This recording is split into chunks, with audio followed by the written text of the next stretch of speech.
There's a certain type of house that people love to hate. They're called McMansions. That is like so really, it's just like perfect McMansion home material. God, these are all really stupid though. Kate Wagner runs the architectural blog McMansion Hell. She's on a mission to explain to the world what's so uniquely awful about these buildings. What separates a McMansion from a normal house is 99% of the times its size. It's a house that's usually over 3,000 square feet, which is 500 square feet above the highest national average. The designs are sloppy. They don't take into account things like scale and balance and the basic rules of architecture. Most McMansions are amalgamations of different architectural schools, borrowing a gable from here, a window shape from there, with no rhyme or reason. Some even co-opt an entire regional style and transplant it, like placing a Southwestern-style tile roof on an East Coast home. All of those things sort of combined together form this thing that's really easy to dislike because it's pretentious. McMansions are generally built by developers in suburban housing developments. These homes are designed from the inside out to satisfy certain luxury requirements that help it meet its hefty price tag, like cathedral ceilings and a bathroom. The first design casualty is usually the home's roofline. The nub is what happens when roofers or designers are lazy and, instead of doing the logical thing, which is to square out a roof or to have like a nice hipped roof or a nice gable, they decided instead to just combine the two into this hunch that kind of sits on the top of a house and makes really no architectural sense. There are degrees of nubbiness. I think on a scale of 1 to 10, I think this house is maybe a 7 on the nub scale. I've seen some really heinous nubs in my life.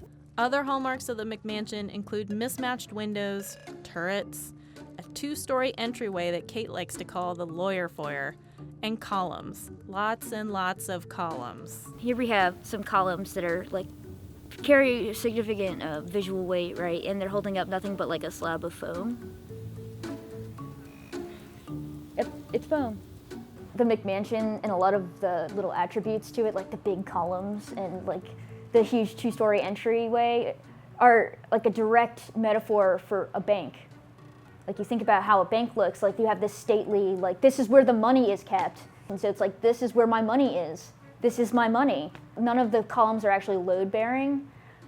It's all decorative. A lot of them are hollow. A lot of them are literally just pasted on. There have always been really large houses in the United States, but historically the people who owned them were wealthy, really wealthy. Think Roosevelts and Rockefellers. McMansions first began to appear in the United States in the 1970s as people fled city centers for the suburbs. The 90s saw a McMansion boom as the availability of cheap oil allowed for people to heat massive homes and drive everywhere. Mortgage reforms under the Clinton administration made McMansions accessible to even more buyers than ever before. But Kate doesn't lay the blame solely with cheap energy and policy changes. You have to think also of popular media at the time, like MTV Cribs, all of this focus on other people's money. And people translated this idea of I have a lot into I have a big house.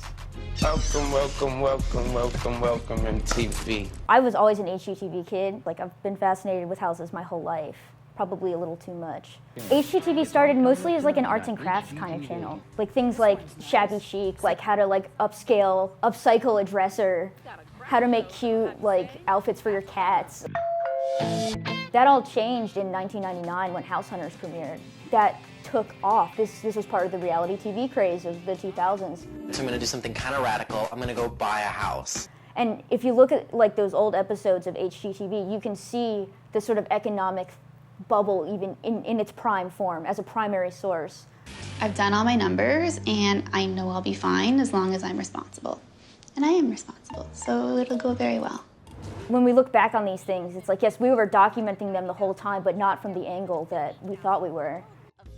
The legacy of the McMansion may be as the poster child of the housing bubble in 2008, but trends say McMansions aren't going away anytime soon. They offer a high return on investment for developers, and even though it might be maddening to readers of McMansion Hell, people are buying them. My favorite emails to get are people who are realtors, who are I want to say these things so much it tears my hair out. This is giving me a reason to continue on. But it turns out everyone hates McMansions. And I think that giving people the freedom to be I actually hate that, and then giving them the vocabulary and the sort of knowledge to say, I hate that, And I know why I hate that. If you give people the power to express why they don't like something, then it creates a discussion. And I had no idea so many people hated these houses as much as I hate them.